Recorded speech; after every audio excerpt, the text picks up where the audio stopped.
Walang takas sa pulisya ang driver ng SUV sa General Santos City na nang hit and run ng tricycle at nanutok pa umano ng pellet gun sa driver nito. Nakatutok si Efren Mamak ng GMA Regional TV. Agad hinabol ng Gensan Police Patrol Car ang SUV may na hit and run pasado alas 7 kagabi. Nang makorner ito sa isang traffic intersection, nilapitan ito ng isang pulis habang tinututukan ng baril. Sinubukan pang patakbuhin ulit ng sospek ang SUV pero naharang at napahinto ito ng iba pang pulis na rumesponde. Pero dahil nagmatigas pa rin ang driver,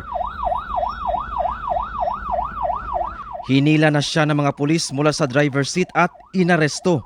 Napag-alaman na ang nasabing 48 anyos na driver nakabundol pala ng isang tricycle sa barangay Tumbler.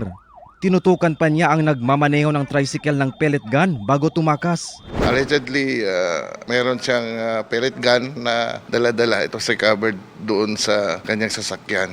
Allegedly, tinutukan niya pa itong ating biktima. Dagdag ng TEU, ang nasabing drugnet operation ay naging matagumpay matapos magreklamo ang biktima sa Police Station 5 hanggang sa inaalarma na nila ang buong puwersa ng PNP at Coast Guard. Posibleng mahaharap ng kasong grave threat kabilang ang reckless imprudence resulting in damage to property ang suspect na sinusubukan pang makuna ng pahayag. Ligtas naman ang biktimang tricycle driver na tumangging magbigay ng pahayag. Mula sa GMA Regional TV at GMA Integrated News, Efren Mamak, nakatutok 24 oras.